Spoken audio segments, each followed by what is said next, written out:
Hi everyone, I know I haven't made a video for a long time, but I'd like to continue my middle game series. I really want to make a good middle game, like a guidebook. It's very difficult, but I'll do my best. So in this book, the first part is about the strategy and tactics of a king attack. The second part is how to defend in difficult situations. And now we're in the third part, which is called pawn structures in the center. And the fourth part, which will come later, is called the skill of analyzing. So this third part is divided into 5 parts.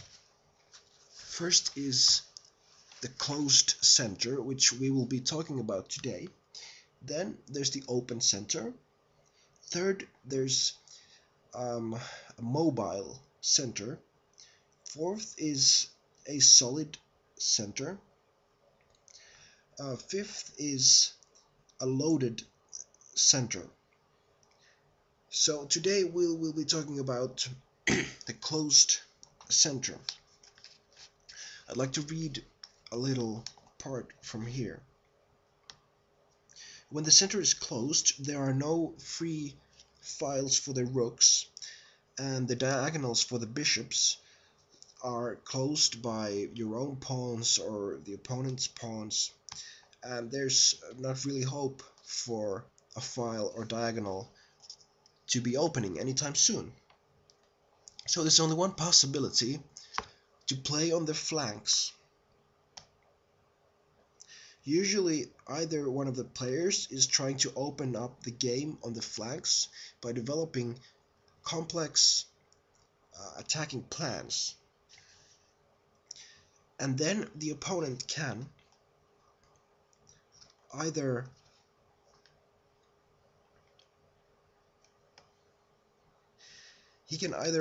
arrange his defense passively in such a way that he builds obstacles and like mines for the foot soldiers. There's another way of playing also.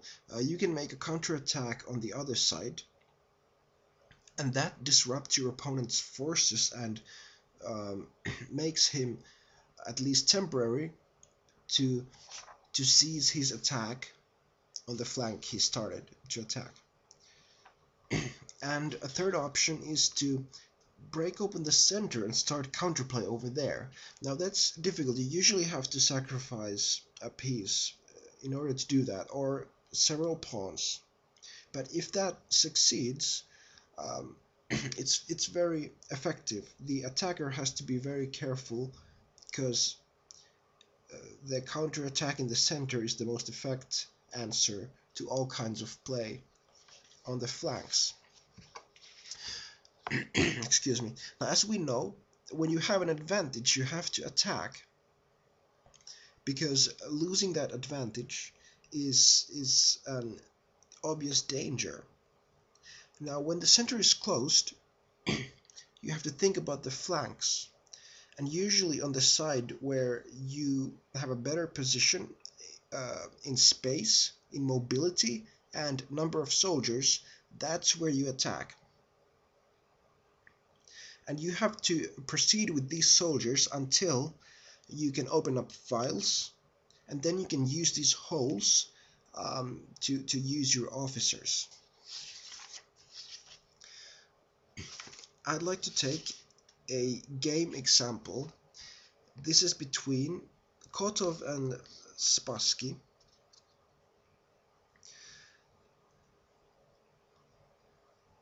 Here the center has been closed by pawns of both players. White is going to proceed on the king side and black on the queen side. Who gets there first? Black has not managed to set his defenses against white soldiers, but that's not necessary, as we will see. White can open up the H file, but he can't really use it. Black is going to proceed on the queen side with his soldier and even sacrifice a soldier. So let's see what happens here. Bishop d3 by Kotov, b5 by black. Black is sacrificing a pawn already. Queen d2. White should have taken the b pawn. Now black takes on c4, and here white should just play bishop c2, because you know those double pawns really are on black's way, so it would be more difficult for him to attack. But bishop takes c4.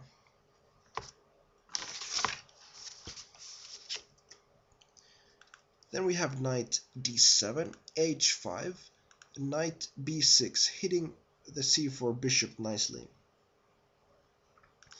Bishop d3, a5, h takes g, f takes g, and queen h2 piling up on h7. We have knight f6 defending. Now knight h3, getting ready to hop to g5, putting more pressure on h7. Black responds by playing queen e7 and getting ready to defend that square once more laterally. Here white makes a dubious move. He plays knight e2. He should rather play king to d2 and rook a to g1, and he might have an attack. Okay, he plays knight e2. Apparently he doesn't understand that he needs this knight to defend, because black also has attacking chances on the queen side. So now black plays rook to b8. Now we have knight g3, c4, and here a perfect timing for a piece sacrifice. Rook b takes d5. Notice how it also opens up the b file for the rook, and soon black can use the queen, the bishop, maybe both of the rooks for an attack. One move before, it looks like the center is still closed, but in closed positions you have to always kind of have this x-ray vision, you know, just kind of know what's really going on, you know, how to use, for example, this bishop if that diagonal ever opens up, you know, how to, like, you can always get rid of structures like this. So knight takes d5, e takes d5, rook takes b2. Okay, now we have knight g5, and here black makes a mistake. What black should play here is he should come at white's king, you know, at any cost. The right move here would be e4, and now the queen might come into play. The e file might be weak. He could use this rook also, this knight, and this bishop. So e4 would be a really strong move. See here, material doesn't really matter as long as you have attacking chances. Instead, black played h6, and now white can play knight e4, kind of closing the position. So here knight takes the pawn on d5, but now white is better. He takes on h5. Of course, white could have been more accurate and first play bishop c1, evicting that rook from there, and then taking on h6. But anyway, bishop takes h6, and now we have rook b4, bishop g5, and here a move that black should play is knight takes c2,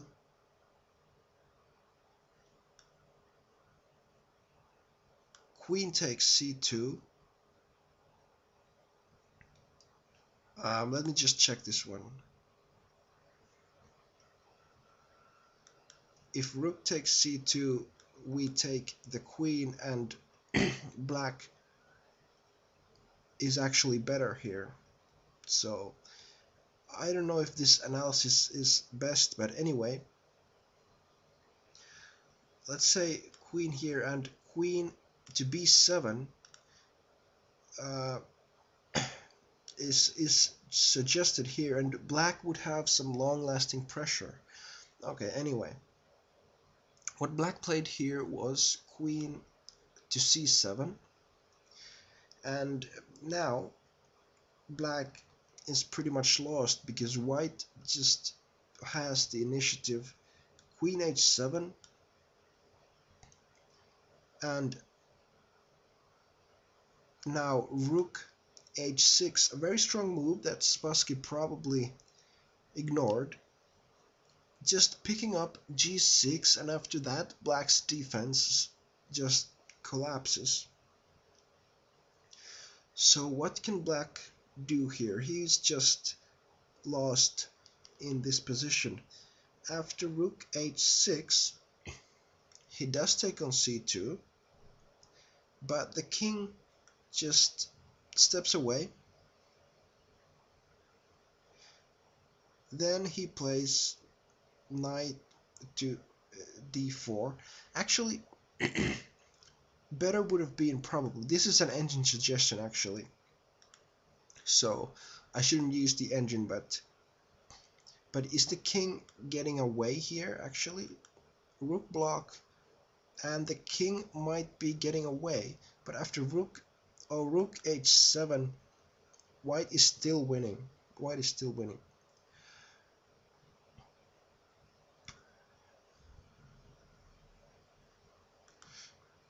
Because we're threatening rook takes, and this this rook is still pinned, so black should play something like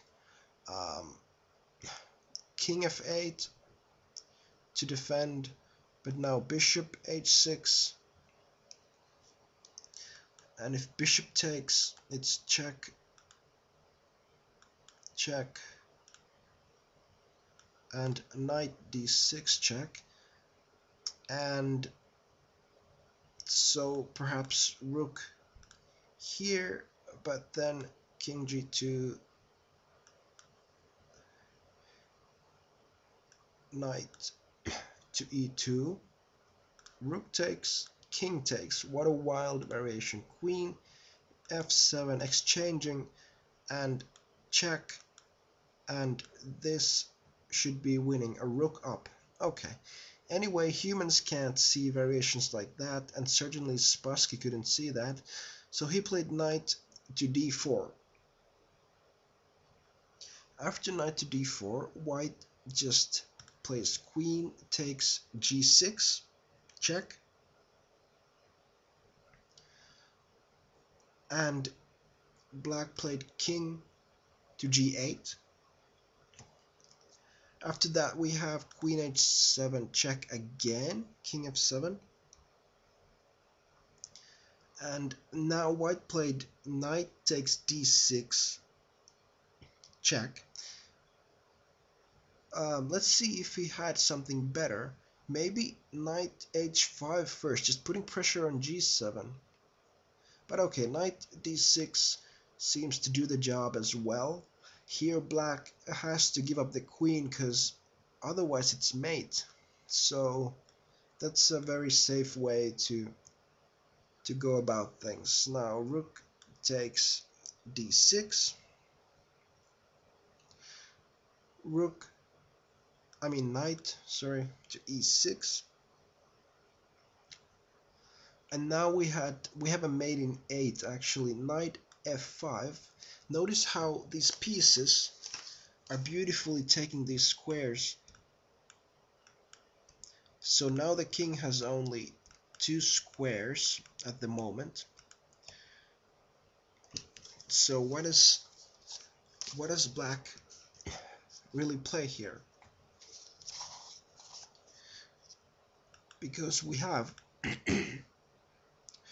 such threats like queen h5 check, queen g8, and knight e7 mate. So that would take out the f7 square, the e8 square, and also the g8 square that we temporarily gave to black.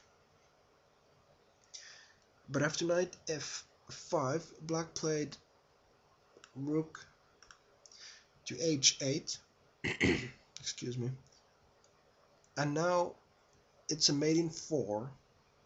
How would you go about mating black here? The right move is knight to h6. Of course, this bishop is pinned, so now this king only has 2 squares, f8 or e8. If he goes to f8, gets mated in 2, queen f5, okay, block, queen f6, and mate on here or even here. If king goes to e8, then queen to g6, check, king here, and mate. So black resigned in this position. Now, Kotov's attack was not incorrect because there was a defense on black side, king e8, that Spassky didn't see, because humans can't see things like that. You know, when there's a lot of stuff happening, you don't expect to suddenly make a quiet king move, a mystery move, just a strange square, you know, out of nowhere. If you don't understand, you know, the tactics completely and you know, the position very deeply, which humans just can't do. So white's attack was correct because black couldn't find the defense, and that's how you should play against humans. And you know, the old masters really mastered these kind of different pawn structures and how to play in those positions. They always knew how to do that, you know, before the engine evaluations, because the engines don't give you any guidelines on how to attack, how to build your strategy, where are weaknesses, where are strengths. You know, before, people had to come up with all those things, and they had to believe if their position is good or not, and try to find reasons why, and attack when they feel like it, and defend when they feel like it. Later on, we can find, you know, computer evaluations that they screwed up. They made a bad choice because there's defense. But you know, if you can't find a tactical defense in like 10 moves, then probably your opponent can't either. So you can just attack without any fear if you know that your strategy is correct. And that's the most important thing. You know where to attack and when. You don't have to know exactly how, but as long as you have the right idea, you're pretty much gonna succeed, because your opponent is not gonna find the exact right moves either. So thanks for watching. Next time we will look at the open pawn center in the center of the board, and see what kind of strategies we should have then. Have a good day.